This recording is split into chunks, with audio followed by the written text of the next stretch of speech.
Despite the USA being part of almost every major war in modern times, the Vietnam conflict still holds the position for the biggest and toughest challenge for the American Army yet. Unlike the European front, for which the American Marines and soldiers were trained, Vietnam offered an entirely alien territory.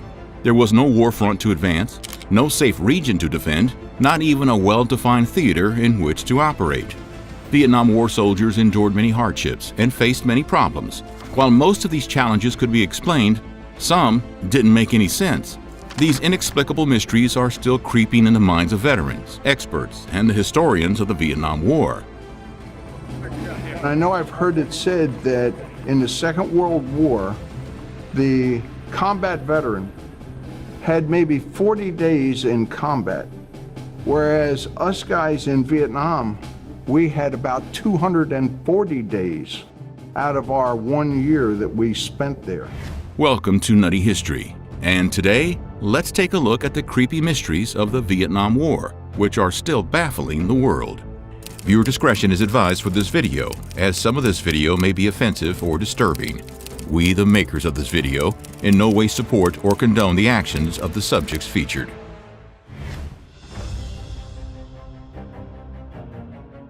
Vietnam wasn't just unfamiliar, but it was also a daunting terrain for the American Marines. So they needed help from locals and South Vietnamese soldiers to guide them in the area of operations. Those who were not sympathetic toward the Viet Cong's cause or didn't know any better were willing to help the Marines through the difficult topography of Vietnam. But even for them, some parts of those dark, dense forests were too much. These locals would talk of creatures unnatural and terrifying that were not meant to be confronted. These people were talking of phantoms, reanimated corpses, and flying shadows. Of course, the Marines didn't take any of that into account and shrugged off the warnings, considering them third world folklores. But going into the action, it all became very real, very fast. The woods of Vietnam challenged the sanity of the American troops. The heat, the humidity, the dark woods, the psychological warfare with the Viet Cong forced them to face uncharted stress, anxiety, and terror of war like never before. Moreover, opium was spreading through the American troops like wildfire. Being hopped up and marching through haunting woods did no favor to the Marines. There were reports of ghostly figures moving paranormally through the trees. More reports featured fanged humanoids with black eyes that would try to abduct unsuspecting troops. Scared out of their wits, certain soldiers complained about beasts that were seemingly bulletproof. Men of the U.S. 1st Marine Division testified of encountering a giant woman with bat-like wings and skin black as a shadow. Earl Morrison, who witnessed the creature as close as 10 feet while on night duty, said that the winged woman emitted a strange glow as it came closer to the men before flying away from the camp. Some believe that the fear of these creatures was the cause behind the American military using Agent Orange and napalm instead of manned incursions into the woods. Since the triple canopy jungle kept the sunlight from hitting them, there was no telling what time of day it was in the woods. For Marines, the Vietnam War was always fought in darkness, and so shadows easily found ways to scare the living daylights out of soldiers.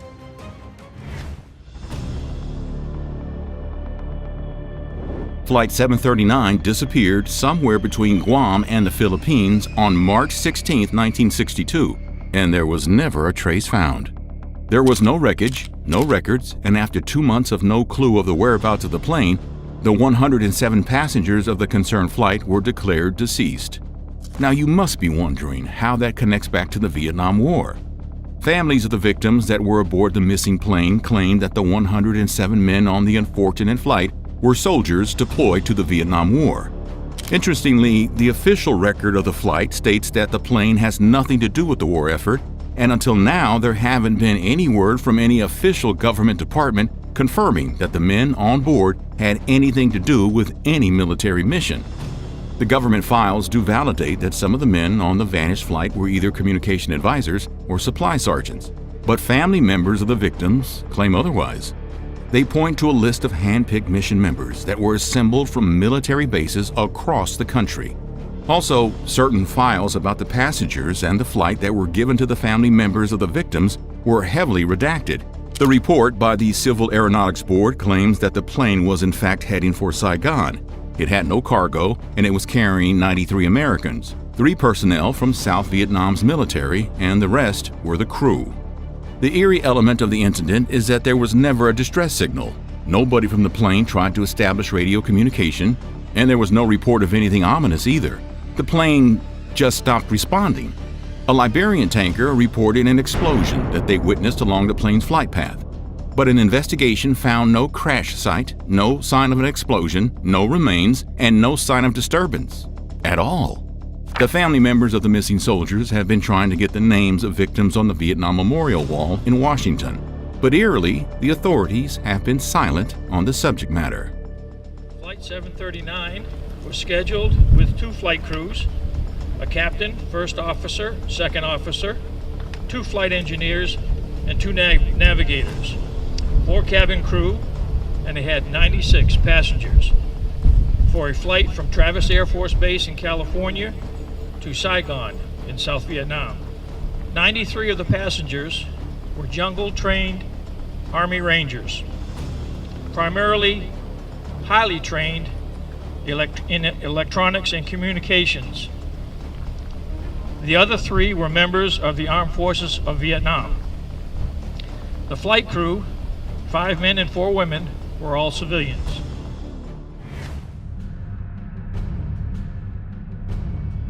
The outcome of the Vietnam War might have been starkly different if a certain Trinh Minh Tay would have survived a sniper's attempt in 1955. Now, if you're scratching your head about why this scrawny-looking fellow who looks like a college freshman was so crucial to the fate of the Vietnam conflict and the Cold War, well, allow us to introduce him. Trinh Minh Tay was trained in military officer school by the Japanese Kempeitai when Japan began using Cao Dai military troops. By 1945, he was an officer in the Cao Dai militia, roughly at the age of only 25. Trinh Minh Tay served as a non-commissioned police officer in the Japanese military throughout the Second World War and became a Cao Dai military leader during the end of the First Indochina War. He served that role at the beginning of the Vietnam War as well. The time with Japanese Kempeitai cemented anti-communist and anti-colonialist ideology in Trinh Minh Tay. After the Second World War concluded, he joined the French Army to be part of the Association for the Restoration of Vietnam. But he defected in 1951, along with thousands of supporters, to create the Union of Nationalist Forces of Vietnam. The third contender in the fight for Vietnam was supposed to go against both the Viet Cong and the Western Front. However, it is believed Trinh Minh Tay was under extreme pressure to align with the South Vietnamese Army by his financial backers. But before that could have panned out, Trinh Minh Tay was taken out on a Saigon street by a sniper in 1955. The identity of the sniper is still a mystery, and no one knows why he was eliminated or who ordered it. There's also been much speculation on how his alliance with South Vietnam would have turned the course of the war. But was such an arrangement really on the paper? That secret, too, has died with Trinh Minh Tay.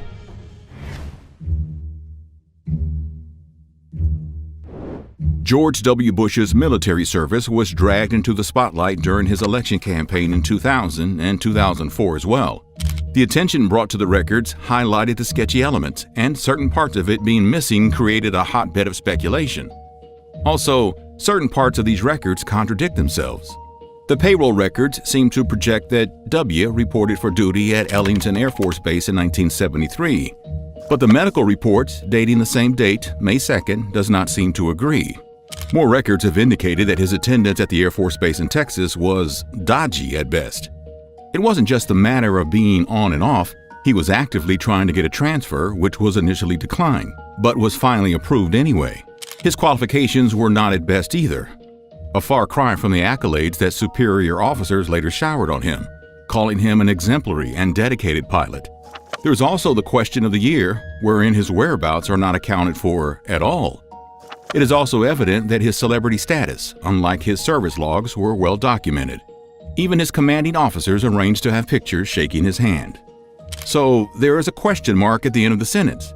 Did America's former president receive preferential treatment to get out of the worst fighting of the Vietnam War and into pilot training? Later, he would say that he was denied overseas deployment, but just what went on behind the scenes still isn't quite clear.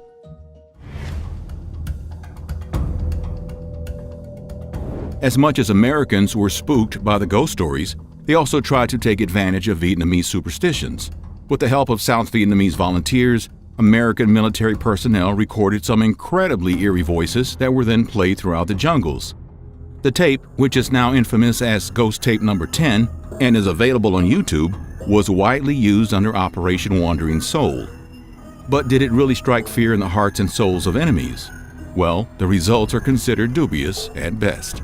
Some assert that the tape had absolutely no effect on the Viet Cong and they easily saw through the ruse. However, other reports endorse its success in at least leeching away some of the enemy's morale. But some reports do mention that the tape terrified the Viet Cong so methodically that they abandoned their post and yielded. The real truth is still somewhere in the jungles of Vietnam. Would you dare to explore for yourself? War can do strange things to people. The horrors of battle leave mental and physical scars that some people never recover from. Throughout history, there have been battles that have turned the tides, that have decided what country or empire would go on to dominate the world. Even battles that changed what languages were spoken in entire regions. But there have also been battles with unexplained phenomena. Entire legions disappearing, ghost planes, stuff that simply hasn't been explained.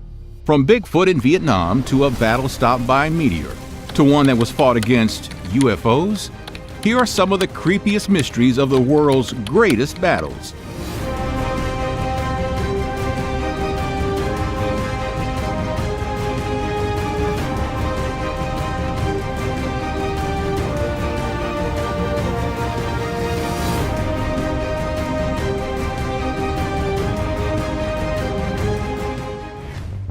Foo Fighters, not the band. You might have heard about the U.S. government's recently declassified documents surrounding unidentified flying objects, which they like to call unidentified aerial phenomenon. It was a whole thing. There's a whole fleet of them. Look on the ASA. My gosh. They're all going against the wind. The wind's 120 knots from the west. Look at that thing, dude. Part of the drama was the fact that several Air Force pilots reportedly saw strange objects in the sky moving in ways that defied physics. Well, back before there were cameras on aircraft, pilots during World War II, they were apparently seeing the same types of things all around Europe. The strange objects that they were seeing were called Foo Fighters, a term coined by a radar operator in the U.S. Air Force 415th Night Fighter Squadron and not, in fact, the band. Dave Grohl wasn't even born yet. According to reports in 1944, Donald J. Myers saw 8 to 10 bright orange lights in the sky as he was flying with the rest of his crew. They dipped and dived in ridiculous ways. They disappeared and appeared later miles away. Myers and the rest of the crew were dumbfounded. Myers would later nickname the unexplained objects Foo Fighters, which was just a nonsense word used in a popular comic strip at the time called Smokey Stover. Over the course of the war, Axis and Allied pilots alike kept seeing these unexplained things in the sky. The sightings varied in appearance and behavior, but most were described as glowing spheres or orbs of light that would follow planes, sometimes for quite a while. Some reports describe the objects as having a metallic appearance or making a humming sound, just like the most recent sightings that have received a lot of press in recent years. These World War II versions were also able to perform maneuvers that were impossible for known aircraft at the time, such as sudden changes in direction or rapid acceleration. And they appeared in one of the most significant battles of the war, the Battle of the Bulge. Fought towards the end of the war in December 1944, it was the largest and a brutal battle fought by the U.S. Army. It was also the last major German offensive campaign of the war. During the battle, a few Allied pilots reported seeing our strange Foo Fighters. They were apparently seen all over the place over the course of the battle, confusing and mystifying both sides. Now, according to reports, the Foo Fighters appeared as glowing balls of light that would follow the planes, darting and zigzagging through the sky. The objects were often described as being red, orange, or green, and were said to be able to keep up with the planes despite their high speeds and rapid maneuvers. In some cases, the objects would suddenly disappear without any explanation. The sightings were reported by pilots from different units and were taken seriously enough by the military that an investigation was launched. But despite their best efforts, no one could figure out exactly what the objects were. Some people thought the objects might have been some kind of secret weapon being tested out by Germans, while others, unsurprisingly, brought up possible extraterrestrial origins. In the years since the war, more possible explanations have been floated out there, including ball lightning and possible psychological hallucinations due to the stress of battle and fatigue, experienced by the pilots during long flights. Are the Foo Fighters the same mysterious objects that are still being seen today? And a more pressing question, can Dave Grohl write a song about them? The Battle of Los Angeles, not the Rage Against the Machine album. The Battle of Los Angeles might just be the only battle in history fought between one side and apparently nobody. Coming off the heels of Pearl Harbor, the U.S. was understandably a bit paranoid about another Japanese attack, but they went a bit off the rails a few months later when they began firing at nobody. Here's what went down. Costly to our Navy was the loss of war vessels, airplanes, and equipment. But more costly to Japan was the effectiveness of its foul attack in immediately unifying America in its determination to fight and win the war thrust upon it, and to win the peace that will follow. It all started on the night of February 24, 1942. It was just a few months after the surprise Japanese attack on Pearl Harbor, and American paranoia was at a pretty justified high. At some point, though, someone thought they saw something. The commanding general of the Western Defense Command, General John L. DeWitt, ordered a blackout of the city and the mobilization of anti-aircraft defenses in response to reports of an enemy attack. The air raid siren sounded, and searchlights scanned the sky in search of enemy aircraft. At around 2:30 a.m., radar operators reported an unidentified target approaching the city from the ocean. The target was apparently also spotted by observers on the ground, and anti-aircraft guns began firing at it. Over the course of the next few hours, more than 1,400 rounds of artillery were spat out at the alleged object, lighting up the sky and causing widespread panic among LA's residents. Despite the intense barrage of artillery, no evidence of any enemy aircraft was ever found, and the actual case of the incident remains a mystery. Some eyewitnesses reported seeing multiple objects in the sky, while others claimed that the object was a single large craft. The event was initially reported as an enemy air raid by the U.S. military and the media, with some newspapers even claiming that a Japanese aircraft had been shot down. But this was just a World War II version of today's fake news. It was later revealed that no enemy planes had been detected on radar, and there was no evidence of any aircraft wreckage or debris. Theories about what actually happened during this one-way battle have swirled over the years. Some think that the incident was a case of mass hysteria brought on by the fear and uncertainty of the war. Others suggest that the object seen in the sky may have been a weather balloon, a misidentified aircraft, or even a secret military experiment. There are still some who think the Battle of Los Angeles was actually connected to the Pearl Harbor attack, and that the object seen in the sky was actually a Japanese aircraft sent to bomb the city. There really isn't much concrete evidence to support this theory, but some have pointed to reports of Japanese submarines off the coast of California around the time of the incident, which leads to possible evidence of a Japanese presence in the area. There were, in fact, Japanese subs off the coast of California. Just a day before the mysterious Battle of Los Angeles, they had fired a few shells at an oil refinery in Elwood oil field off the coast of Santa Barbara. The attack only caused minor damage, but it probably contributed to the mysterious ghost battle that occurred the next night. Hannibal's Ghost. Hannibal was perhaps one of the greatest Carthaginian generals in history. The Carthaginians were experts at dissevering up an opposing army, as Hannibal from Silence of the Lambs was at cutting up the meat of lambs. They were lambs, right?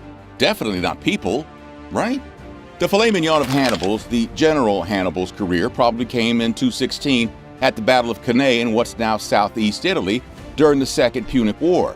The battle has gone down as one of the greatest tactical masterpieces in military history. Hannibal's army was significantly outnumbered by the Roman forces, with estimates ranging from 50,000 to 80,000 Roman soldiers against approximately 40,000 Carthaginians. To make matters worse, Hannibal's army was made up of a mix of soldiers from different cultures and nations with varying levels of experience and training. But Hannibal's strategic genius allowed him to turn these disadvantages into strength. He knew that the Romans relied heavily on their infantry, so he hatched a plan to draw the Romans into a trap by using his cavalry and light infantry to lure them into a large enclosed space with their flanks exposed. Gotta watch those flanks. A tactic that Genghis Khan and the Mongols would mirror more than a millennium later as they rampaged across Asia, albeit mostly all on horseback. Once the Romans were trapped, Hannibal ordered his infantry to close in on the Roman lines from all sides, surrounding and crushing them. The Roman infantry, with their heavy armor and weapons, couldn't maneuver in the tight space and were put to cease en masse. It's estimated that up to 70,000 Roman soldiers were killed or captured, and only a few thousand managed to escape. It was a remarkable victory, but the strange part is the legend that sprang up afterwards, called the legend of Hannibal's ghost. Maybe feeling a bit butthurt by their defeat, the Romans created a legend that goes like this. Every 216 years, the ghost of the famed Carthaginian general comes back to haunt the site of the Battle of Cannae. According to the legend, Hannibal is cursed to wander the battlefield until the planet Saturn completes a full orbit. It's based on the ancient Roman belief in the influence of the 7 classical planets on human affairs, which included Saturn. In Roman astronomy, it was believed that Saturn's orbit took about 29.5 years, so the number 216 was arrived at by multiplying the length of Saturn's orbit by the number of classical planets, including the Sun and Moon. The legend goes on to say that on the anniversary of the battle, which is August 2nd, Hannibal's ghost can be seen riding a white horse along the banks of the river that runs through the battlefield, with his army of ghosts following behind him. It's also said that if anyone sees Hannibal's ghost, they're doomed to enter the afterworld soon afterward. The battle that changed language. What if I told you that there was a battle that changed the course of language throughout the European continent? Seems like an important battle, right? One whose site would be known and marked for its significance. Unfortunately, we don't know where this battle took place, but its aftershock is still felt and spoken today. The Battle of Teutoburg Forest in 8 AD was one of the worst defeats in Roman history, and it's seen as a turning point in the Roman Empire's relationship with the Germanic people. The battle was fought in Teutoburg Forest, a dense forested area in what's now Germany. The Roman forces were marching to consolidate their control over the region, but they were caught off guard by an ambush by the Germanic tribes. The defeat of the Battle of Teutoburg Forest had pretty significant consequences for the Roman Empire. The Romans were forced to abandon their plans to annex the Germanic territories, and instead, they focused on securing their existing borders. The Roman Empire's northern expansion was effectively halted, and this allowed Germanic and Scandinavian languages to continue to develop and spread throughout the region instead of Latin. If the Roman forces had not been defeated that day, there's a good chance that people in Scandinavia and Germany could be speaking Italian today. And there's even the butterfly effect type possibility that English would not have spread the way it did. Despite its significance, the exact location of the Battle of Teutoburg Forest remains a mystery. The dense forested area and lack of written records from the Germanic tribes make it difficult to figure out exactly where the battle took place. Archaeologists and historians continue to search for the location of the battle, but it remains undiscovered to this day. The Lost Legion. How do 6,000 soldiers simply disappear? Do they all decide that war isn't worth it and walk off into the sunset, never to be heard from again? Are they defeated so soundly that their bodies are never recovered and the battlefield is lost to history? Or is it something more mundane, like a 2,000-year-old lapse in paperwork? The disappearance of Rome's 9th Legion has been a topic of mystery and speculation for centuries. The story of the Lost Legion was popularized by the historical novel The Eagle of the Ninth by Rosemary Sutcliffe back in 1954. Now, according to the novel, the 9th Legion was stationed in Britain in the 2nd century AD and was led by a young Roman officer named Marcus Aquila. In AD 117, the legion marched north of Hadrian's Wall, the northernmost boundary of Roman Britain, and disappeared without a trace. Marcus Aquila, the main character of the book, sets out on a quest to find out what happened to the legion and recover its lost eagle standard. There is certain historical evidence that implies the 9th Legion did vanish in Britain right about 117 AD, despite the fact that the book is fiction. The Roman historian Tacitus mentioned in his book Annals that the legion was lost in a campaign against the Caledonians, the people inhabiting modern-day Scotland. But the actual fate of the 9th Legion is still debated among historians. Some have suggested that the legion was actually just transferred to another part of the Roman Empire and its disappearance was exaggerated and misunderstood, kind of like how Paul Bunyan grew into a giant.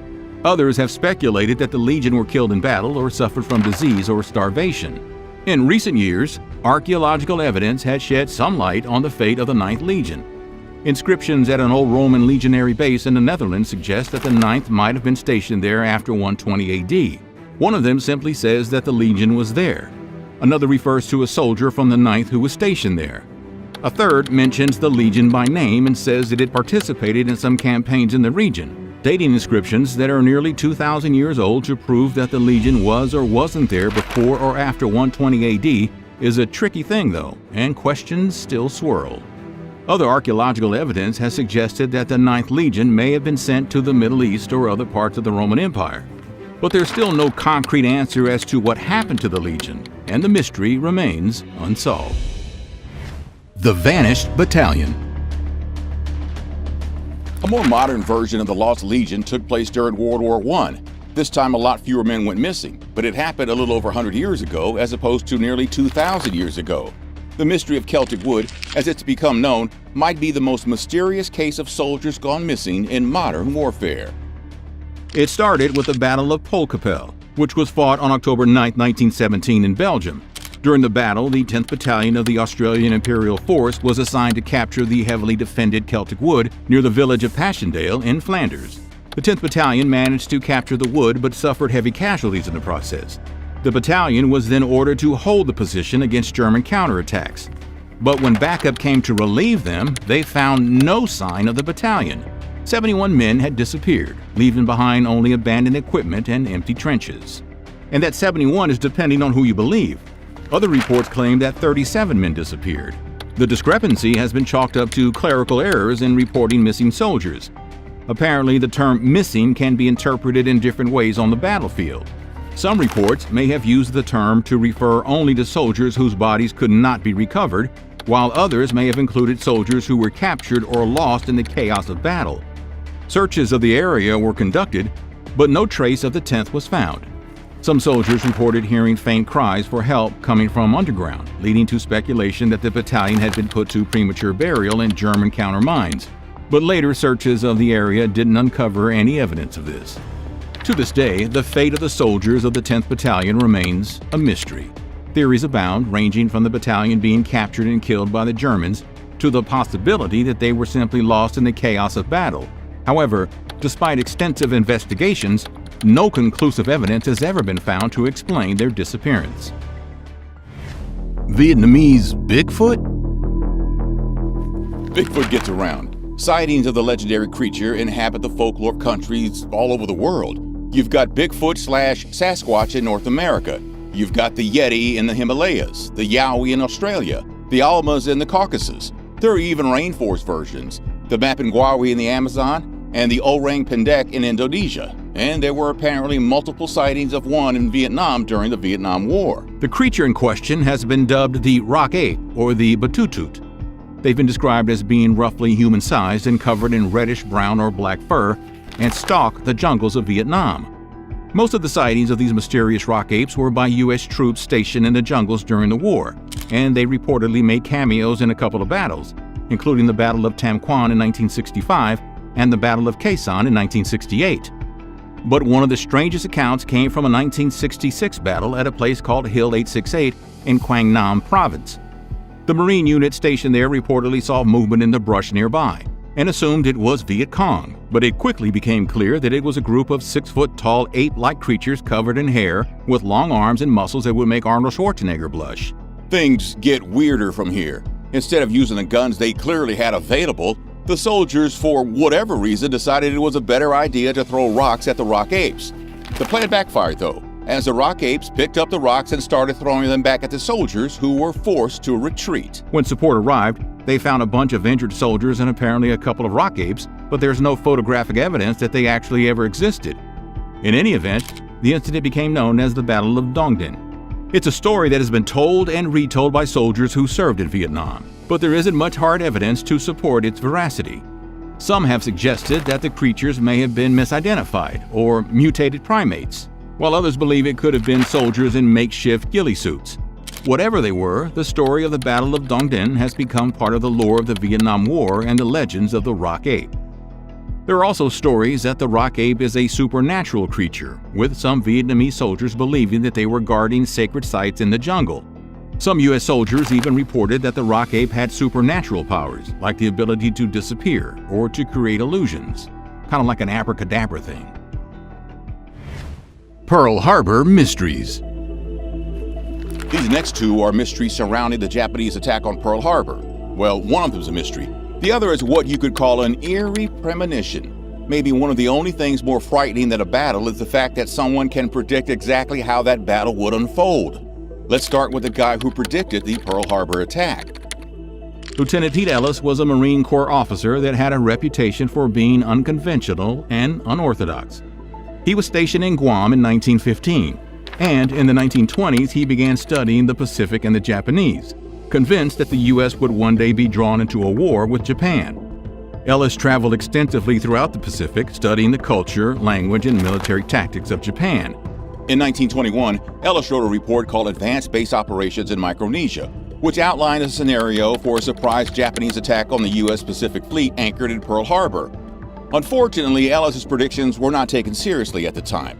He was a bit of a drunk and suffered from nervous breakdowns and severe depression, so his superiors eventually tagged him with the crazy card. They relieved him of his duties, and they sent him to a mental hospital. He died there in 1923 at the age of 42, never knowing that his predictions were deadly accurate. When the Japanese attacked Pearl Harbor in 1941, Ellis's report was rediscovered and it was found to be remarkably accurate. The report predicted the time and location of the attack, the use of aircraft carriers, and the tactics employed by the Japanese. It's now considered to be one of the most important intelligence reports in American history. In addition to Pearl Harbor, Ellis also basically predicted the entirety of World War II's Pacific theater, nearly 20 years before it happened. To top it off, he's also been dubbed the prophet of amphibious warfare for his work developing the tactics that were eventually used in World War II. Some of the craziest people are often the most brilliant. Then there's the story of the mysterious ghost plane that appeared in the sky and then crashed near Pearl Harbor a year and a day after the infamous attacks. At first, radar operators were concerned that the aircraft was Japanese, but it was a lone plane flying in a way that could only be described as aimless. When intercepting planes went out to investigate, they found out that it was actually an American P-40, the same type of plane that was used by the U.S. to defend Pearl Harbor the year prior. It was in bad shape. It was riddled with bullets. It didn't have landing gear. The intercepting pilots reportedly saw the pilot of the derelict aircraft slumped over the controls. It then crashed, and a rescue team was sent to the site, but there was no sign of the pilot, and all they could find was a diary that indicated the plane was stationed on the island of Mindanao, some 1,300 miles away in the Pacific Ocean. A mystery for sure, but it was maybe one that was inspired by a work of fiction. The story is a whole lot similar to the first chapter of a book called Damn to Glory, written by Brigadier General and flying ace Robert Lee Scott, who pivoted from fighter pilot to fiction writer after World War II. Does art imitate life, or does life imitate art? When a legend picks up steam, it's kind of hard to tell the difference. The battle stopped by a meteor. Sometimes the heaven sends us signs. Maybe you're into astrology and explain how you feel lethargic because, of course, Mercury is in retrograde. As you wish. But if a meteor nearly falls on your head and it's over 2,000 years ago and you believe in gods that throw lightning bolts, you might want to reevaluate some parts of your life and the decisions you're making. This is basically what happened during the Third Mithridatic War. The war was a spat between Rome and the Kingdom of Pontus in Asia Minor and was fought between 73 BC and 63 BC. It was a pretty standard war as far as wars go, until a meteor entered the mix. According to Plutarch, a Greek historian and biographer, the incident occurred during the Battle of Phrygia in 72 BC. The Roman army, led by Lucius Licinius Lucullus, try saying that 3 times fast, was battling it out with the Pontic army, led by King Mithridates VI. The battle was going, well, like a battle. People were being impaled and punctured and shot with arrows, but then apparently the cosmos decided to intervene. At one point, a meteor suddenly crashed down from the sky and landed in the middle of the battlefield. The impact was so powerful that it created a big old crater and a dust cloud that enveloped the entire area. Both armies were reportedly stunned and confused by the sudden appearance of the meteor, and the battle was immediately halted. According to some accounts, the Romans interpreted the meteor as a sign from the gods that they should stop fighting, while others saw it as a bad omen and a sign of impending disaster. Mithridates, on the other hand, reportedly saw the meteor as a sign of his imminent victory and later pressed his advantage. It wasn't a sign of his imminent victory, unfortunately for Mithridates. He eventually lost the war and Rome took control of his kingdom. According to another Greek historian named Appian, Mithridates later tried to take poison but had built up a tolerance for various poisons by taking tiny doses of it to guard against assassination attempts. So instead, he asked one of his bodyguards to run him through with a sword, which was more effective. What other battle mysteries do you know about? Let us know in the comments, and don't forget to like and subscribe for Tudor England was a roller coaster of an era. You had Henry VII come in and start eliminating public land, which many attribute to being the first step in establishing capitalism. You had Henry VIII come in and split from the Catholic Church so he could divorce his wife. You had Bloody Mary come in after that and rapidly pivot back to Catholicism. Here are some of the creepiest mysteries of Tudor England.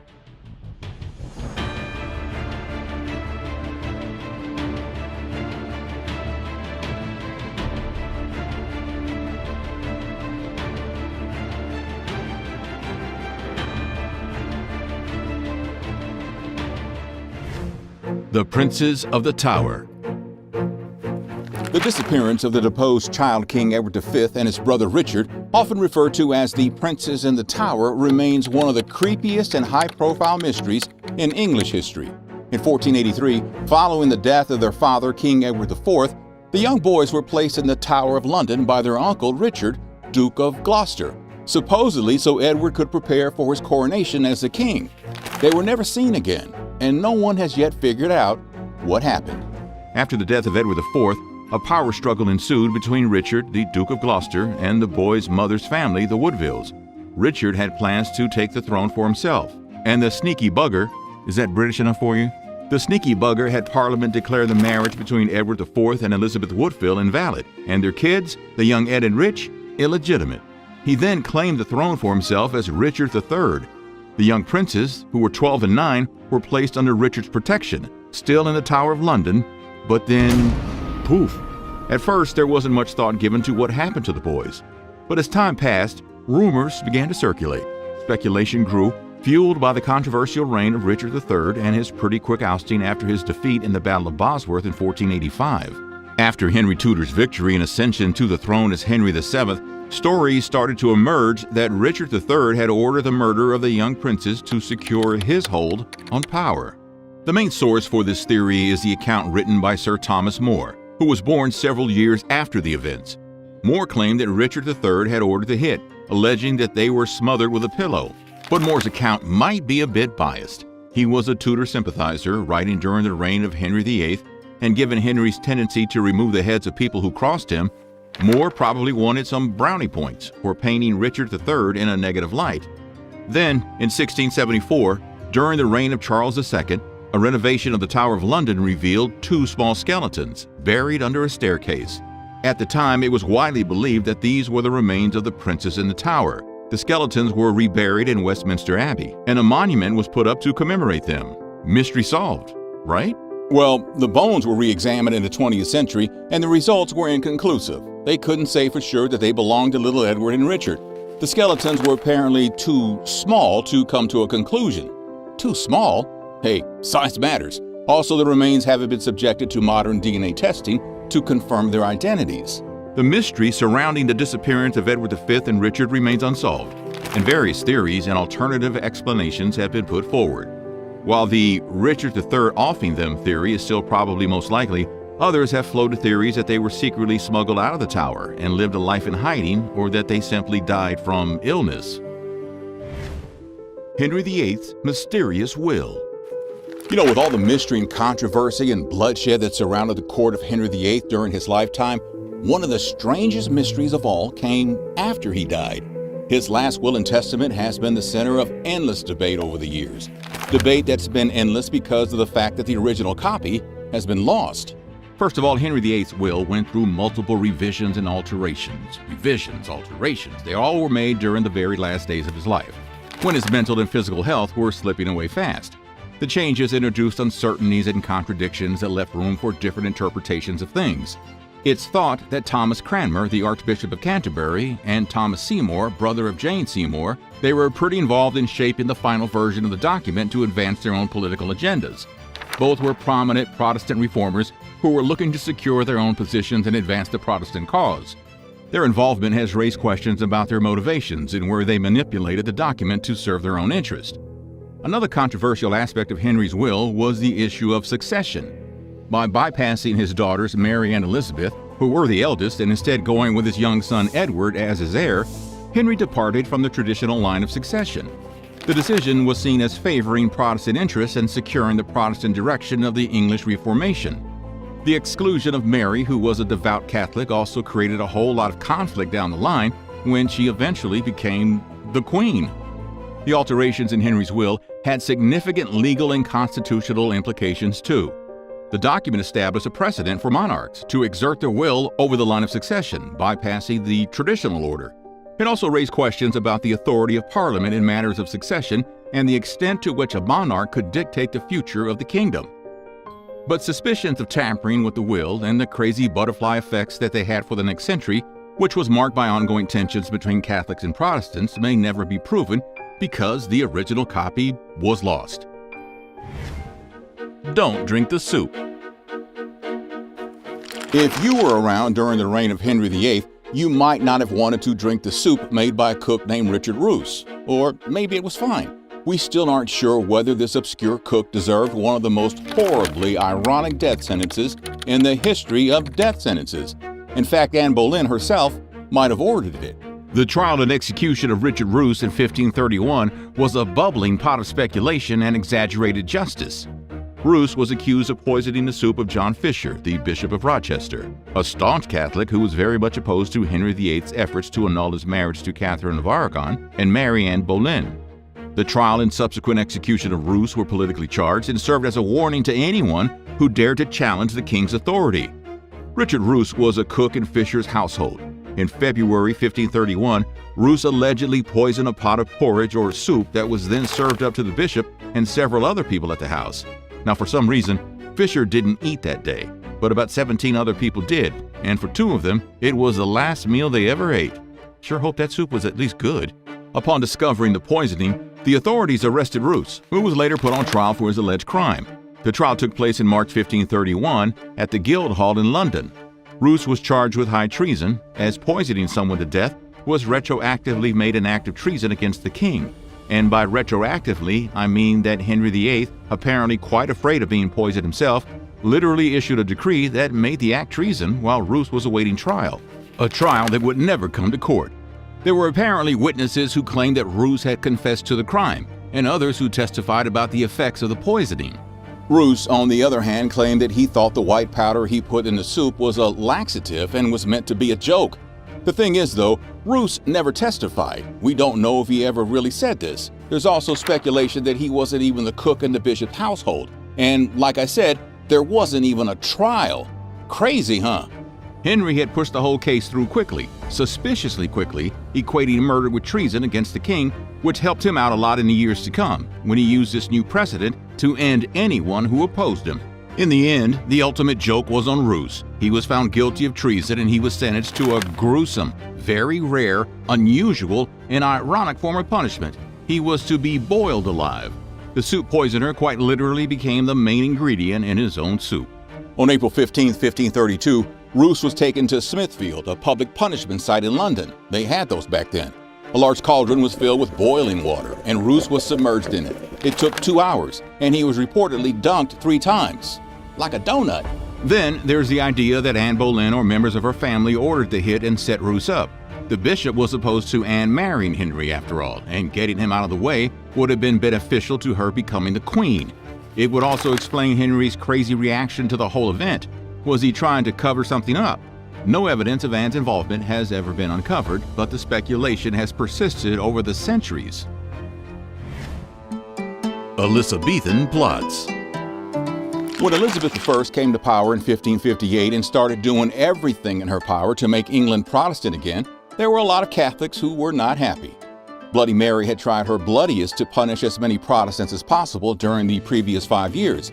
But Elizabeth I was a Protestant and swung to the other extreme soon after her coronation. What followed was a crazy series of attempts on her life, many of which were, in part, orchestrated by the Catholic Church and the Jesuits in particular.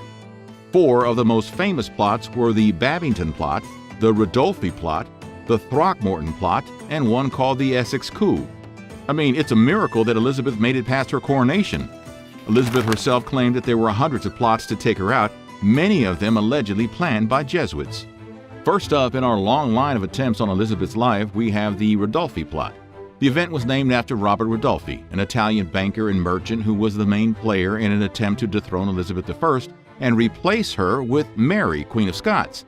Ridolfi had been moving in the shadows during the late 1560s and early 70s, traveling between Rome, Brussels, and Madrid, and acting as a messenger between Mary and the Catholic powers in Europe. Mary had been forced to abdicate the Scottish throne because of her Catholic leanings, which Elizabeth didn't like. She was also trying to claim the English throne, another thing that Elizabeth wasn't feeling at all. As a result, Mary spent a whole lot of time in Scottish and English prisons and, planning to kill the Queen. The plan involved an invasion by Spanish forces and a rebellion by English Catholics. But the theory was exposed in 1571, thanks in large part to Elizabeth's spymaster, Francis Walsingham, who was able to intercept and decode a bunch of encrypted letters being sent between Mary, Rodolphe, and their plotters, who included Catholic higher-ups and even the King of Spain. In 1571, Walsingham caught one of the messengers, a Flemish papal agent named Charles Bailey. Papal agents, by the way, were basically like Catholic spies that the Pope authorized to sow chaos and dissent all over Europe against anyone not being Catholic enough. After punishing Bailey on something called the rack, a very sweet and not at all painful device that slowly pulls your limbs apart, Bailey spilled the beans about the cipher and he was thrown in jail. But surprisingly, he was not killed. Soon after, Rodolphe was arrested and imprisoned. Also surprisingly, he was saved from many punishments that were loved back then. Then came the Throckmorton plot. This one was led by Francis Throckmorton and involved another Catholic theory against Elizabeth.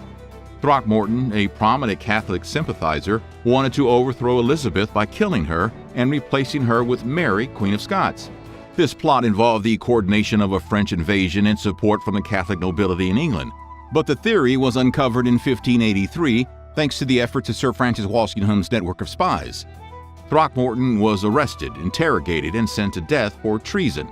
Then a few years later in 1586, there was the Babington plot, named after the nobleman Anthony Babington. It was yet another theory to assassinate Elizabeth and install Mary on the English throne. Are you seeing a pattern here? Babington, who was obviously a Catholic, was persuaded by Jesuit priests and papal agents to participate in the plot. The scheme involved yet another plan to invade England, and this time they switched back to trying to get the Spanish to do it instead of the French. But the plot was uncovered yet again by Elizabeth's intrepid spymaster, Sir Francis Walsingham. But he better have gotten a raise. Babington and his co-plotters were arrested, tried for treason, and subsequently punished. A year later, Mary, Queen of Scots, would meet the same fate. Once Mary was out of the picture, you'd think their attempts on Elizabeth's life would have slowed down, but apparently they didn't. The Essex plot, or Essex Rebellion, occurred in 1601 and involved the Earl of Essex, a guy named Robert Devereux. Essex was a former favorite of Elizabeth who fell out of favor and became unhappy with the Queen's policies. In an attempt to gain more power, Essex gathered a group of supporters and attempted a rebellion against Elizabeth's government. The rebellion, it failed, and Essex was captured, tried, and sent to death for treason.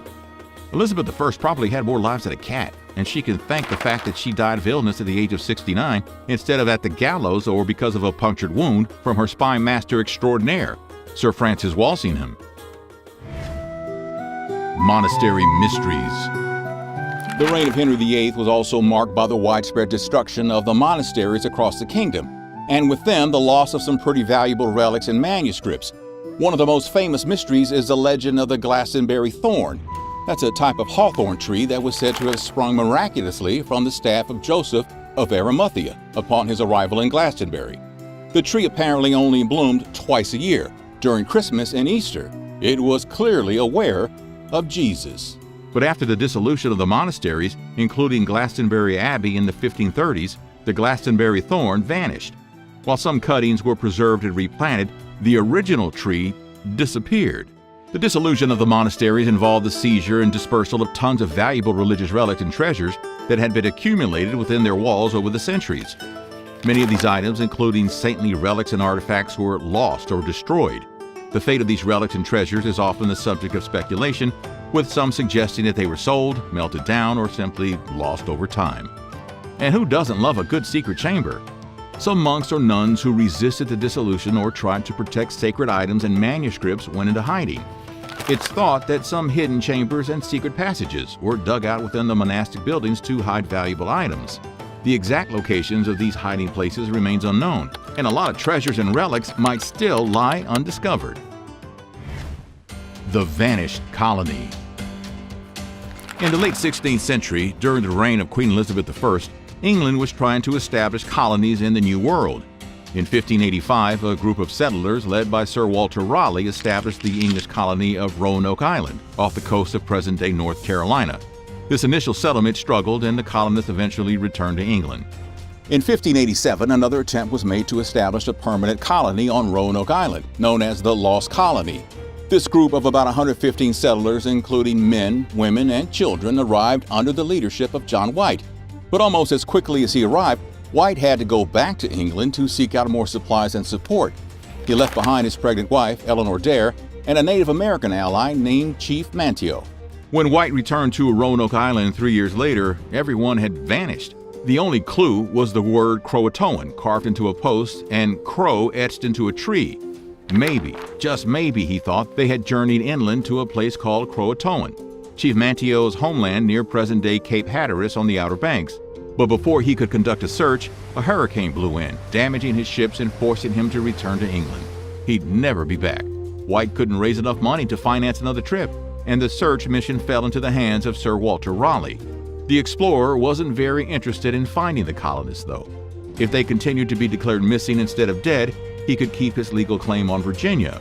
When he did sail over to North America in 1595, he said he was searching for the colonists, but what he was really searching for was the legendary El Dorado.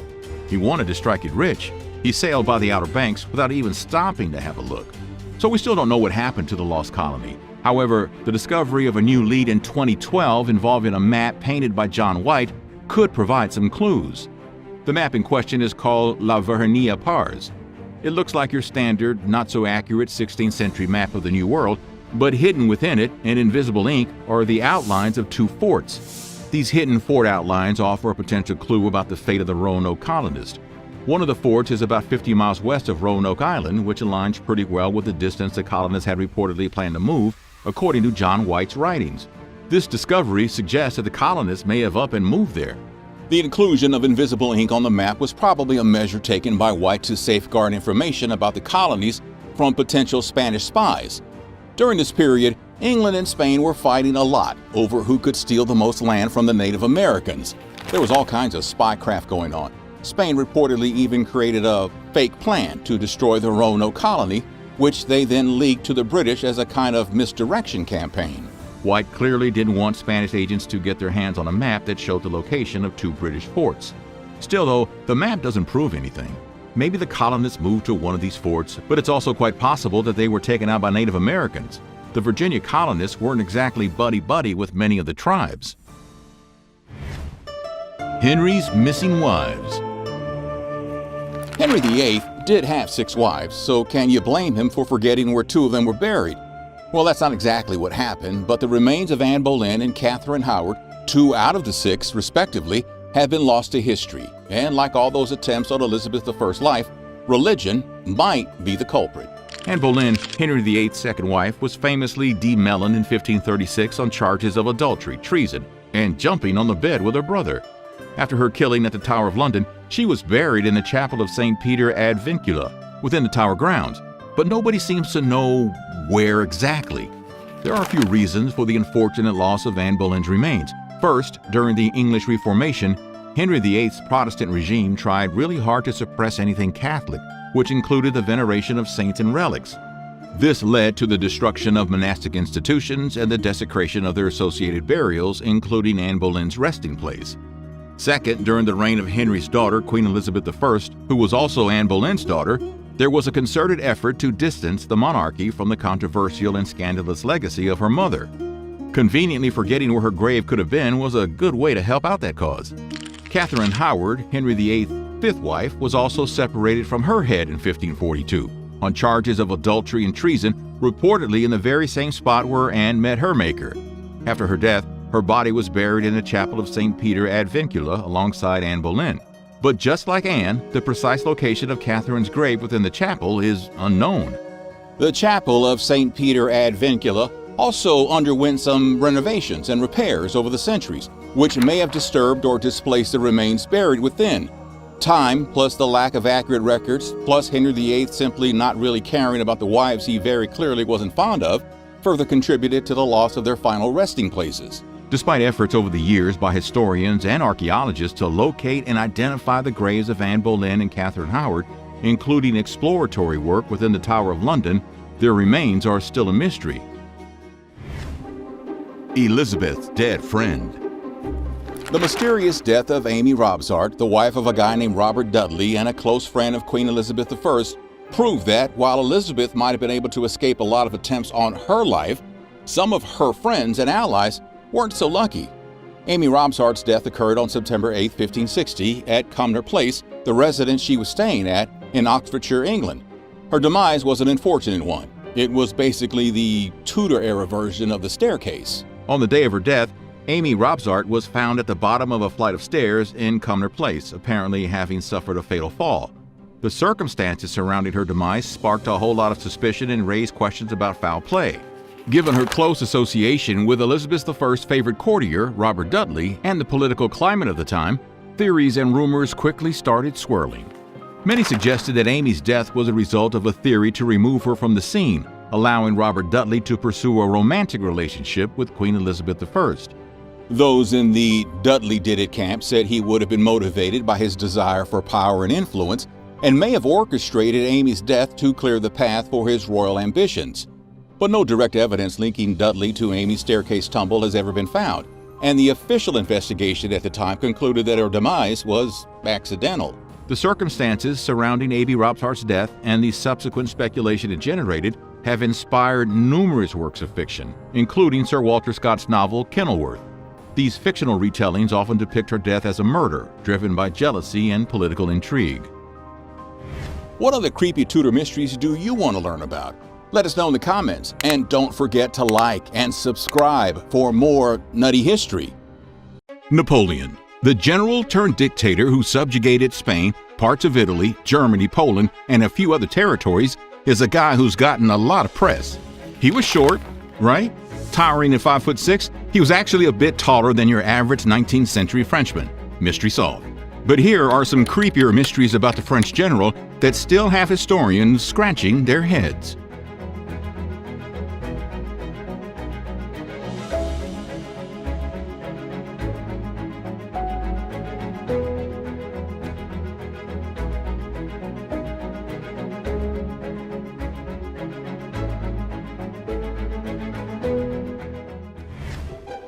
A mysterious death. As Napoleon sat stewing in his defeat following his disastrous battle at Waterloo in 1815, there were supposedly a lot of people looking to set him free and unleash him back on Europe so he could try to finish what he started. As a result, his imprisonment on the remote island of St. Helena had some of the tightest security in the history of, well, imprisonment. The island was 1,200 miles from land and patrolled relentlessly by British ships. The British even set up garrisons on nearby islands. Islands, by the way, that were still 1,000 miles away from St. Helena. Because there were so many plots to break Napoleon out of his island prison, there have been rumors that the little dictator was taken out intentionally while sitting in his jail cell. Although the official cause of death recorded in his death certificate was stomach cancer, a few theories and controversies have emerged over the years that suggest otherwise. One of the most intriguing is ratsbane poisoning. The main culprit could have been a guy named Count Montholon. Montholon was a French general and confidant who joined Napoleon at St. Helena during his exile. Now, Napoleon trusted Montholon despite the fact that the French count probably wasn't a man who should have been trusted. Montholon was known for being a liar and an opportunist. He'd weaseled his way into a generalship, stolen money from troops, and in a lot of ways was not a stand-up guy. But Napoleon trusted him, and Montholon and his wife wound up accompanying Napoleon to St. Helena. The word was Montholon's wife was promiscuous. There were rumors that she and Napoleon had a good time behind Montholon's back. Other rumors were that she had a fling with one of Napoleon's British guards. Now, at the very least, this could be a good reason to take someone's life, at least from Montholon's perspective. But Montholon reportedly remained by Napoleon's side to the end. His wife left the little island prison after about 6 months, but the Count stayed behind, writing passionate love letters to her, despite the fact that they weren't really reciprocated. But Napoleon appreciated the Count, and he appreciated him a lot. So much so that just 3 weeks before his demise, Napoleon wrote a whole new will with Montholon as the main beneficiary. After Napoleon's death, the now wealthy Count bought a hotel in Paris and embarked on a bunch of unsuccessful business ventures until he basically went bankrupt by the beginning of the 1830s. You know, money can do strange things to people. Was Montholon slowly poisoning his king with ratsbane and cozying up to him in order to squeeze him from his fortune? The theory gained traction when a lock of Napoleon's hair was analyzed in 1961 and found that it did in fact contain pretty high levels of ratsbane. But later studies and re-examinations of the hair samples have yielded inconclusive results, leading to ongoing debates among experts. There are also theories that say Napoleon was actually taking ratsbane on purpose as a way to build up his immunity in case someone actually did try to poison him. Smart. Lost treasure. Napoleon's push into Russia in 1812 was a bad move. A combination of brutal winter and guerrilla warfare tactics that the French just couldn't match ended up in disaster for Napoleon's men. Some say that of the 600,000 troops that crossed into the not yet Iron Curtain, only a fraction got out alive. It's possible that nearly 500,000 French troops lost their lives that year. They might have lost a rumored 80 tons of treasure too. As the French army made its desperate retreat, quite a few soldiers apparently had sacks full of looted Moscow valuables. Honestly, I'm surprised they had the strength to carry anything other than their icy beards, given the sorry state of their army at the time. But hey, let's speculate about lost treasure, right? Rumors began circulating that Napoleon's troops had amassed a pretty significant stockpile of wealth during the occupation of Moscow. The soldiers carried out your standard wartime looting practices, taking precious metals, jewelry, artwork, and other valuables from the city's aristocratic houses, palaces, and churches. And they were able to do all this looting because the Russians simply let them have the city, burned most of it before they left, took all the food supplies, and waited for the French to starve, freeze, and go away. Napoleon's army might have found some nice Muscovite necklaces, but what they really needed were some potatoes and a blanket or two. Still though, rumors of a substantial Napoleon treasure have persisted, and many think that the army hid it somewhere during their retreat from Moscow. One possible location is Lake Semlivo, near Smolensk, which was named as a potential site by a guy named Philippe de Ségur, who was a member of Napoleon's staff. Ségur's claim had a bit of truth to it. Later, a whole lot of arms and ammunition were found abandoned near the lake, but no treasure. But some historians and treasure hunters have suggested that Ségur's story was fabricated to hide the true location of the loot. One theory proposes that the treasure was abandoned somewhere along the banks of the river Berezina, a theory based on the fact that Napoleon's army fought a battle there, trying to fend off the advancing Russian army during their retreat. Another theory, championed by a guy named Vyacheslav Ryskov, claims that the treasure was taken further south and hidden in Lake Bolshaya or Rudovich in Belarus. Ryskov's theory is based on local accounts of a walkway that was built in the lake in 1812, a walkway that has since eroded away. After doing some tests, he found that the water had a curiously high concentration of silver ions. Evidence for treasure? So far, nothing has been found. Napoleon's haunting. Was Napoleon haunted by the ghost of one of his former generals? Well, according to this next mystery, he might have been so haunted that he called out his name as he lay dying in prison on St. Helena. The story goes like this. General Henri Christian Michel de Stengel had a bad dream, and so just before the Battle of Marengo in June 1800, he approached Napoleon with an envelope containing his will and requested the emperor act as his killer. Stengel claimed to have had a vivid dream in which he saw himself rushing into battle, encountering an enormous Croatian warrior in armor who then transformed into an image of death. This dream left Stengel convinced that he would perish in the upcoming conflict, hence the will and all that. The following day, Napoleon reportedly received a report confirming the death of Stengel in battle, specifically mentioning that he had been killed by a large Croatian warrior. The strange coincidence of Stengel's dream aligning with the circumstances of his death is said to have haunted Napoleon throughout his life, and it is believed to have influenced his final words on his deathbed at St. Helena. Stengel, hurry! Attack!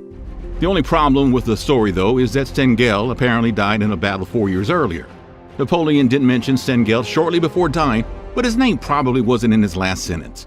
A couple of days before Napoleon succumbed to his cancer or to his ratsbane poisoning, depending on which story you believe, he mentioned his name along with some of his other comrades while having some sort of fever dream. Napoleon was definitely a superstitious man. He had a lucky star that he'd searched for in the sky. He reportedly refused to travel on Fridays, or if it was the 13th. Friday the 13th was probably completely off limits. He was obsessed with omens and signs. One of the strangest might be a phantom who came to visit him from time to time, known as the Red Man. There are a few accounts of Napoleon meeting up with this mysterious Red Man at different significant points in his life, including before major battles or important decisions. The Red Man is described as a spectral figure dressed in red or crimson clothing who appears as a harbinger or omen of things to come. It's said that the Red Man would provide Napoleon with guidance or warnings, influencing his actions and shaping his strategic decisions. One account says the Red Man advised the French dictator to stay out of Russia. He clearly didn't listen. The thing is, though, that the Red Man made cameos to a few different French rulers over the years and was said to haunt the French palace of Tuileries.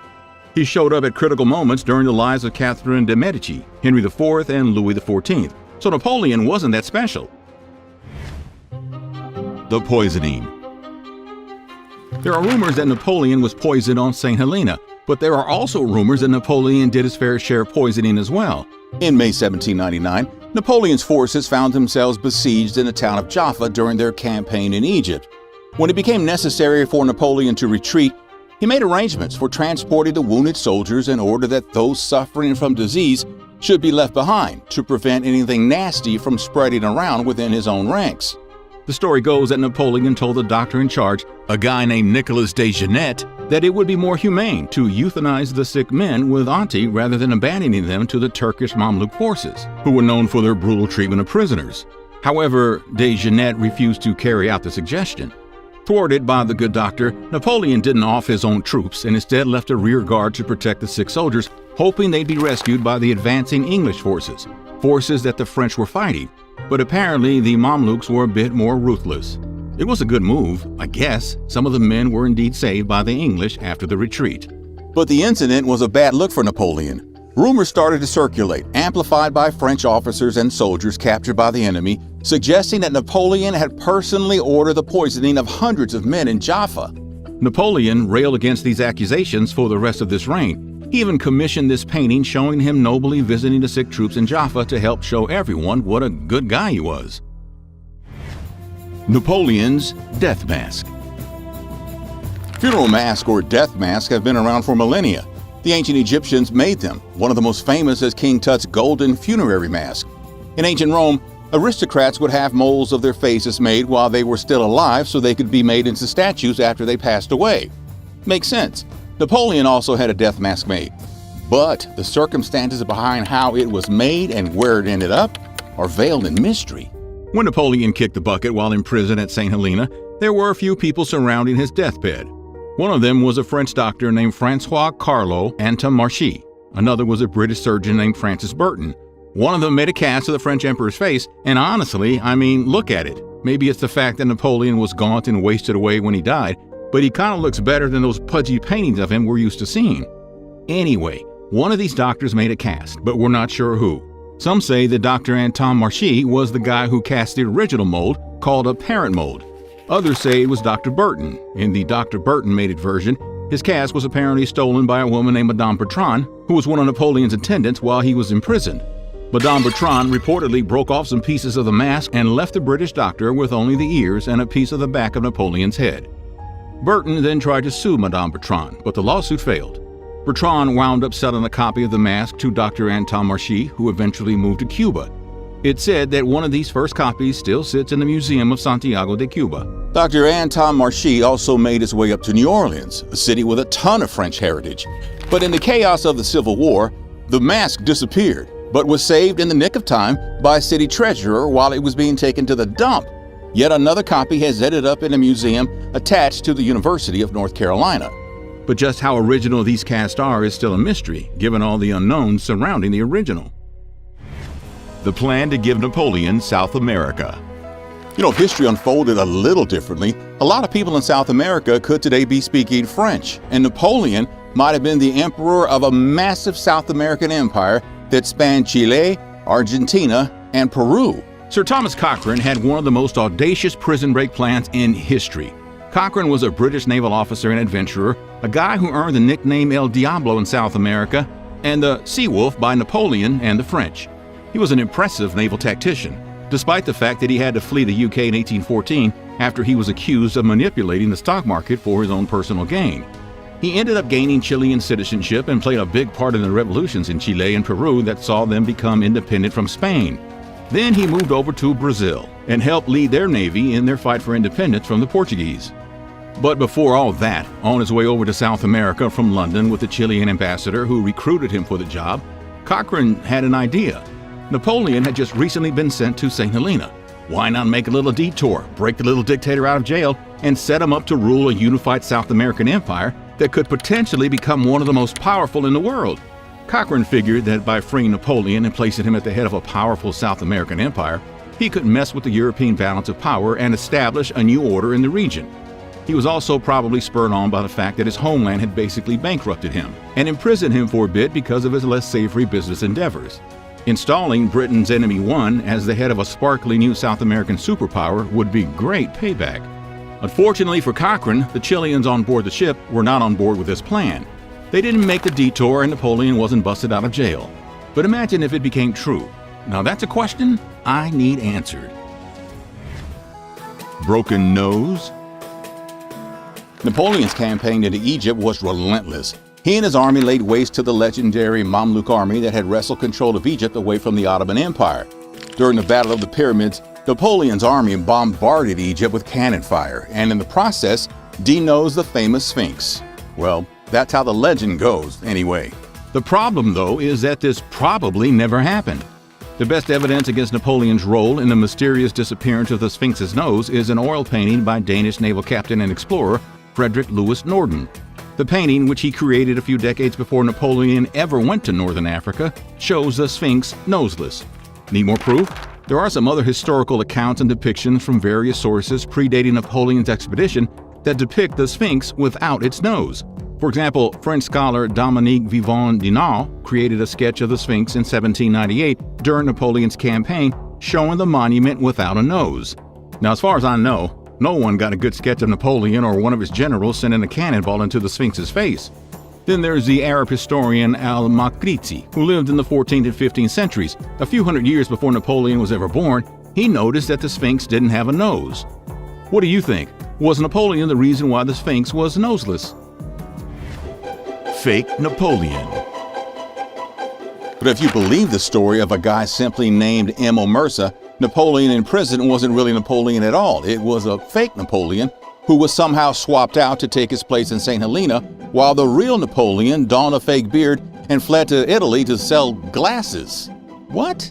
In 1911, Emil Mercer, a gentleman from France, unveiled a fascinating claim regarding Napoleon Bonaparte's exile and fate.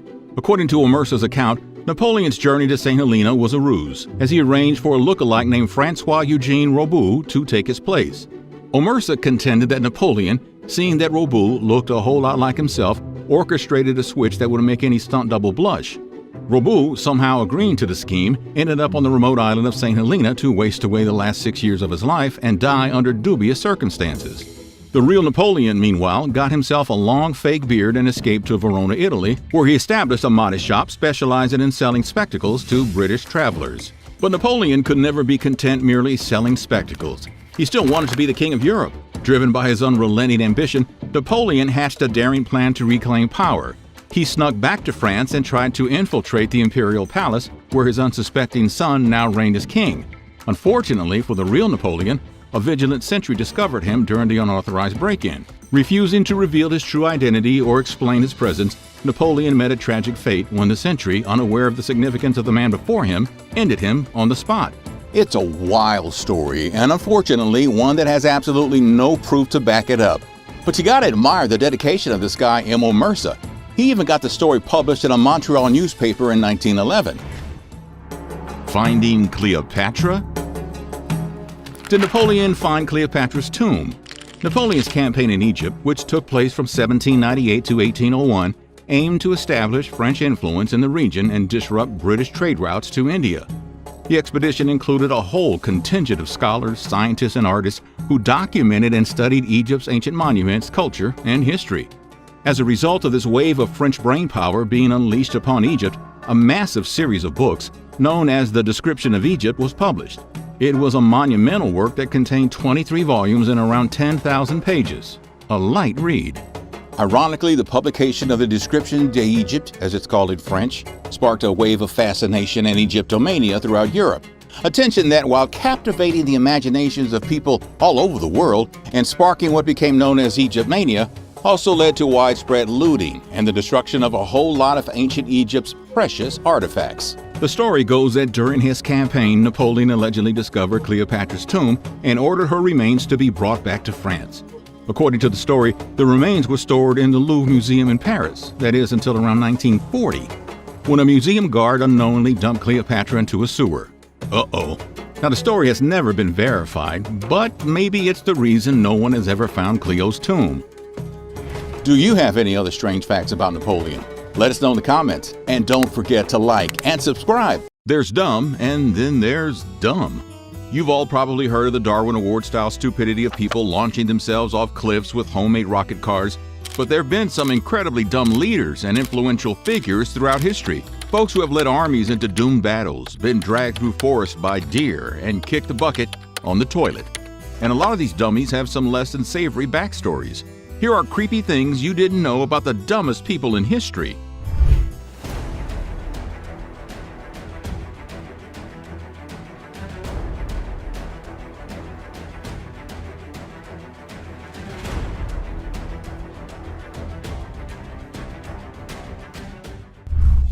Basil's Wild Ride.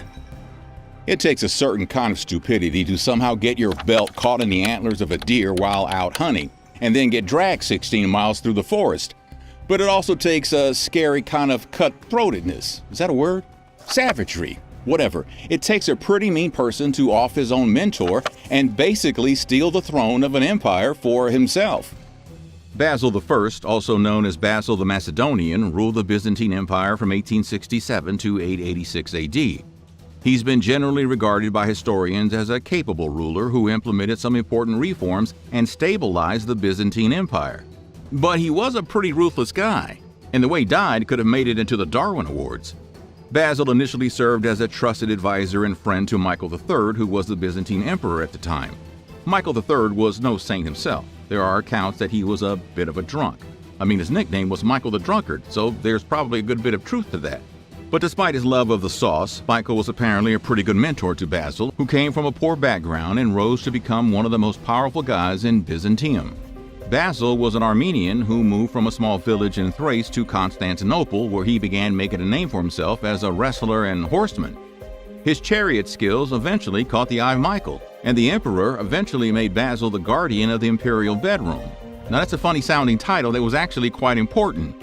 From there, Basil went about persecuting anyone he saw as a threat to the emperor. He did such a good job that Michael eventually made him co-ruler of the empire.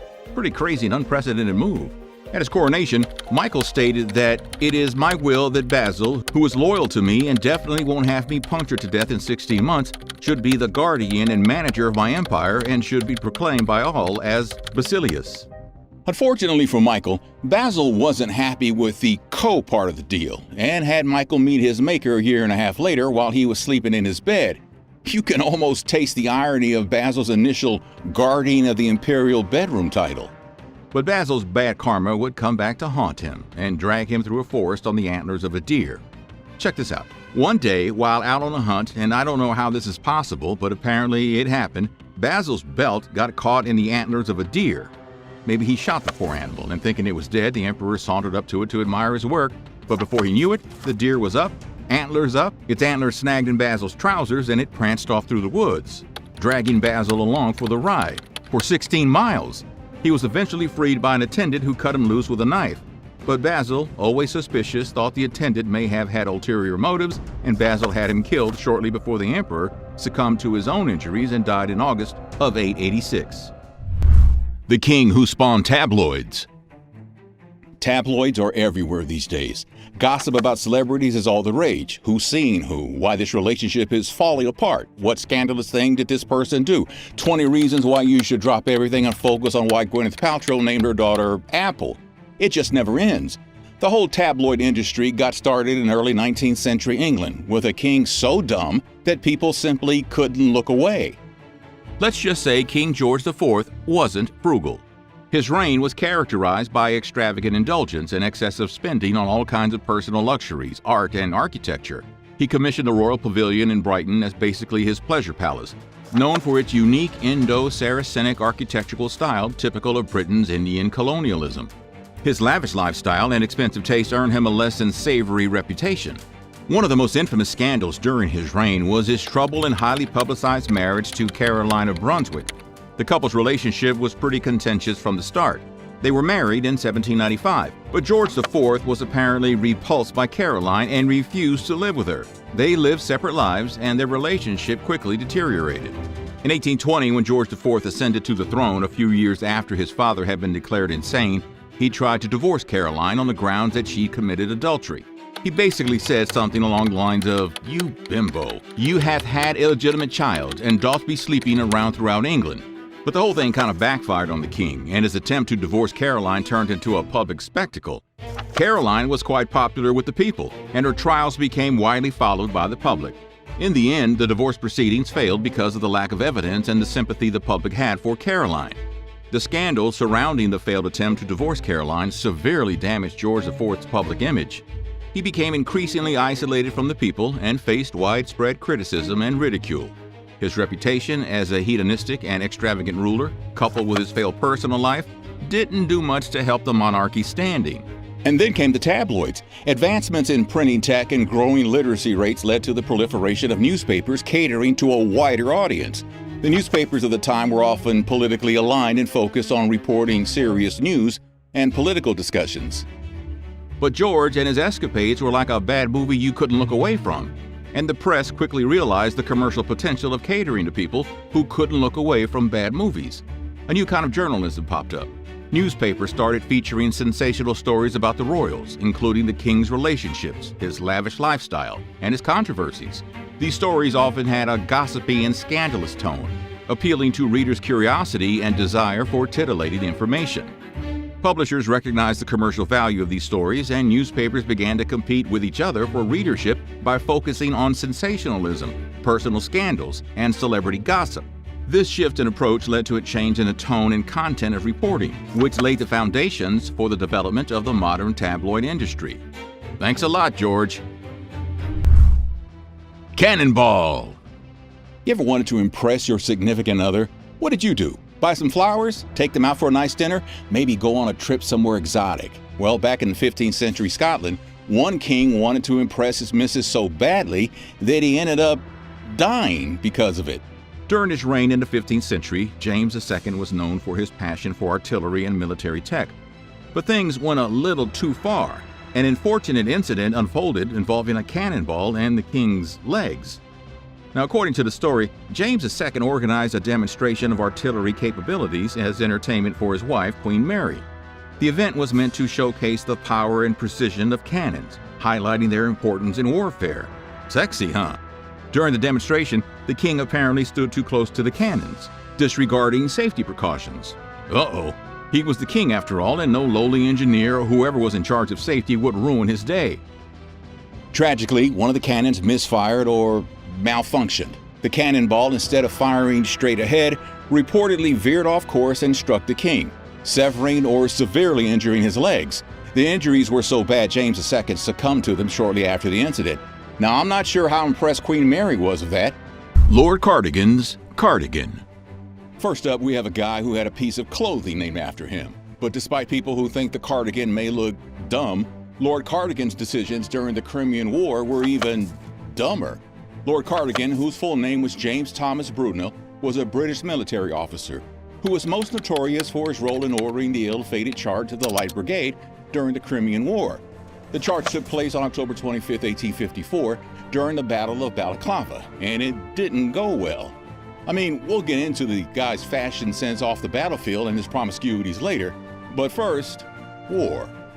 It all started when Lord Cardigan, as the commander of the British cavalry, received ambiguous orders to attack Russian artillery positions. The British commander in the Crimean War, Lord Raglan, sent an order to Cardigan through a messenger. The order was to attack and prevent the Russians from removing captured British guns from a position known as the Causeway Heights. But like in a game of telephone played by kids who speak different languages, some words were left out or misunderstood, and the orders were missing some pretty crucial details. The order from Lord Raglan to Lord Cardigan went like this.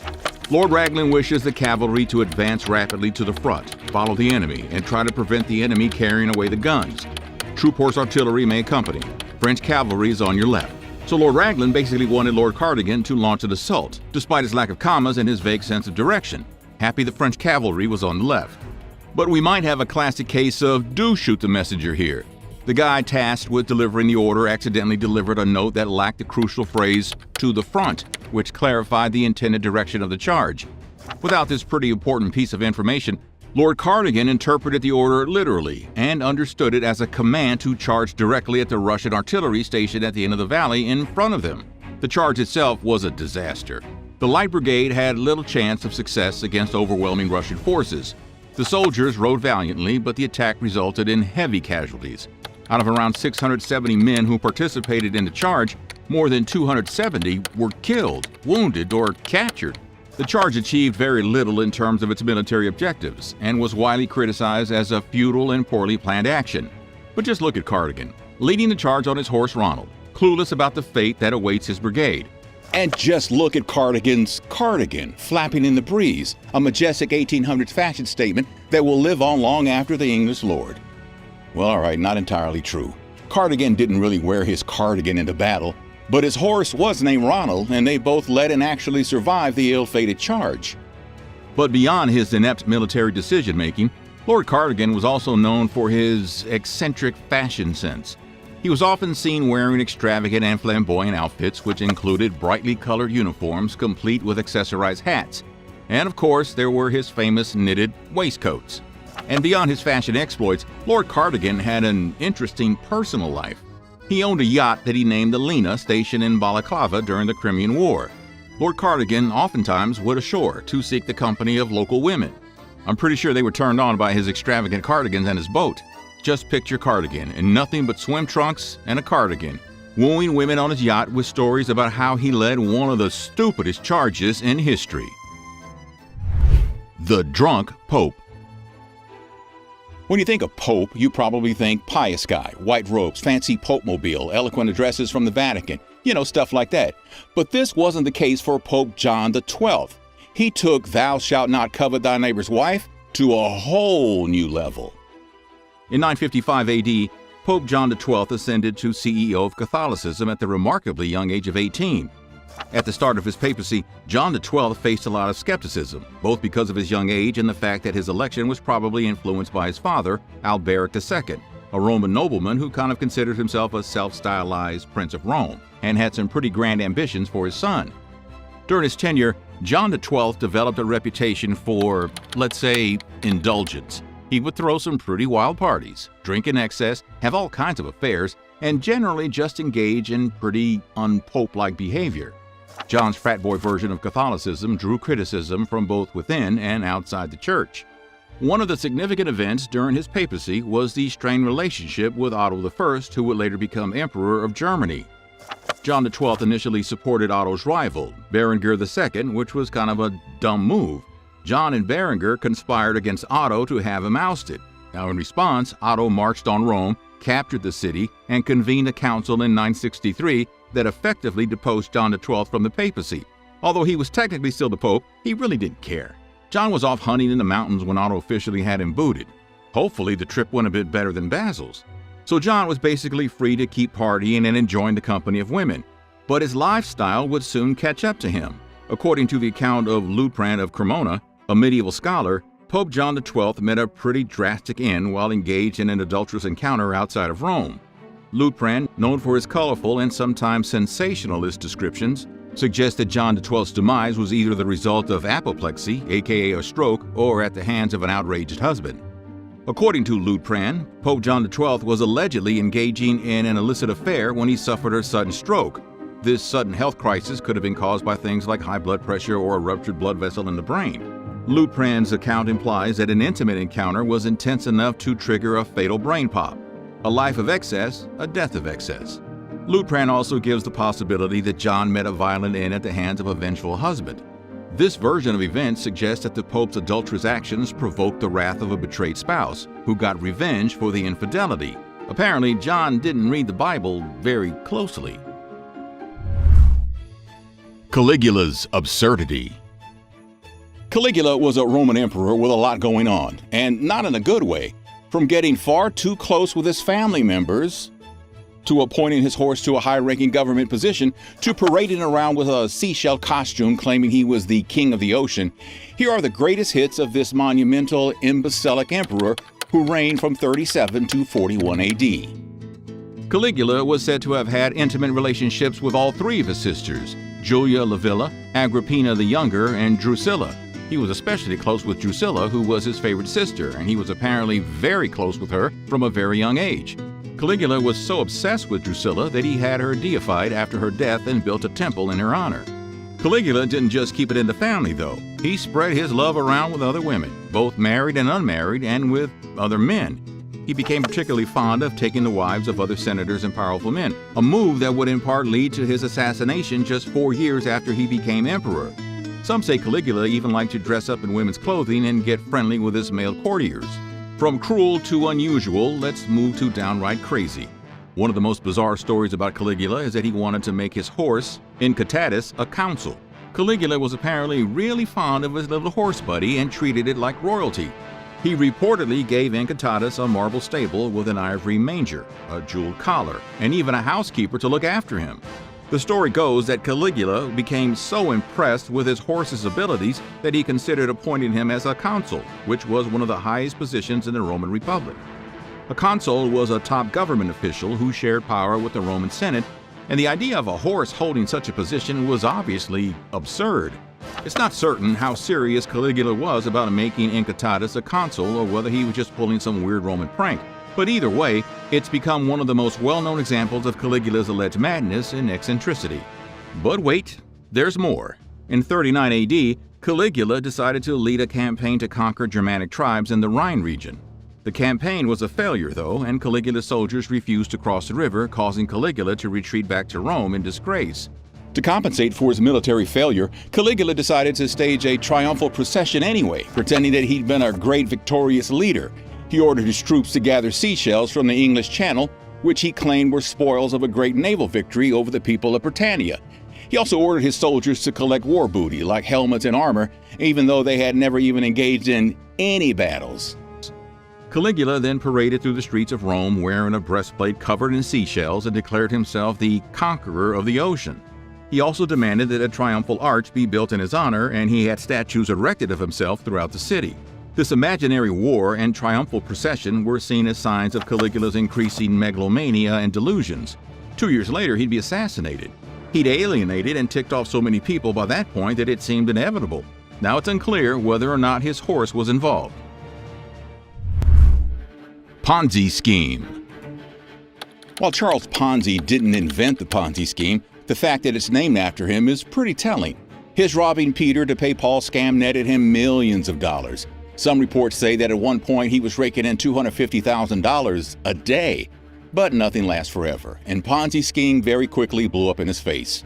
Oh, yeah, and also he was involved in trafficking people. Born in 1882 in Italy, Ponzi immigrated to the U.S. in 1903 and immediately was up to no good. He made his way up to Canada, where he was arrested and convicted for his involvement in a check forgery scheme in Montreal. Ponzi did 3 years in St. Vincent de Paul Penitentiary in Montreal from 1908 to 1911. When he was released in 1911, Ponzi was not rehabilitated. He got involved in another criminal endeavor, a scheme to smuggle Italian immigrants into the United States. At the time, there were strict immigration laws, and people were trying different things to circumvent them. Ponzi was reportedly part of a group involved in smuggling Italian immigrants across the border. But his stint as a smuggler was short-lived. Ponzi was arrested by authorities and subsequently convicted. He served about 2 years at Atlanta Federal Penitentiary from 1911 to 1913 for his role in the immigration smuggling operation. And when he got out, he moved to Boston, where he worked as a nurse at a mining camp and held some other odd jobs. Then he struck mental gold. Gold for him, at least.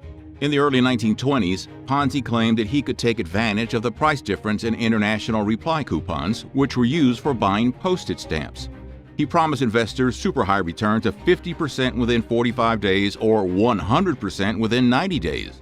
He eventually convinced thousands of people to invest their money with him, promising substantial profits. Think of it this way. There are special coupons that you can buy for a low price in one country and then exchange them for a higher value in another country. It's like buying a $1 coupon in one place and being able to exchange it for a $2 coupon in another place. Hey, that sounds pretty good. Now, a guy with a nice suit comes along and says, "Buongiorno, if you give me all of your money and I can invest in these coupons, get more money for them and then you'll make a fantastic fortune." But obviously, the foundation of Ponzi's scheme was built on deceit. He used the money from new investors to pay off early investors, creating an illusion of successful returns. Ponzi's scheme relied entirely on the continuous influx of new investors to sustain itself. As long as more people invested, he could maintain the appearance of profitability. The scheme unraveled when investigative journalists started questioning the legitimacy of Ponzi's operations. In 1920, the Boston Post published an exposé highlighting the unsustainable nature of his investment model. Now, because of that, panicked investors started demanding their money back, and Ponzi's fraudulent activities were revealed. Ponzi was arrested that same year and his notorious scheme collapsed, leaving a whole lot of investors financially devastated and seething mad. It's estimated that his investors lost a total of $20 million, around $207 million in today's money. 6 banks actually completely folded because of it. He was charged with 86 counts of mail fraud and faced life in prison. But white-collar criminals often get off pretty easy. The judge, Clarence Hale, gave a nice little speech before sentencing Ponzi, where he said, "It will not do to have the world understand that such a scheme as that can be carried out without receiving substantial punishment. But let's not go too crazy. It's not like he had a small amount of illicit substances on him or anything." 5 years. Ponzi ended up serving 3.5. He then got hit with more state charges in Massachusetts, 10 counts of larceny to be exact, and was found guilty and got 7 to 9 more years. He got out on bail, though, in 1925 while still appealing his case, and then immediately started a scam selling swampland in Florida. Yeah, alligators, anyone? It was like selling apples to an apple farmer. He was caught trying that, too. He was sent back to Massachusetts, where he served 7 more years in prison. Then he went back to Italy, tried his best to scheme some more, but he wasn't very successful. He lived out the last years of his life in Brazil, poor and in poor health. What other dumb people in history do you know about? Let us know in the comments, and don't forget to like and subscribe for more Nutty History.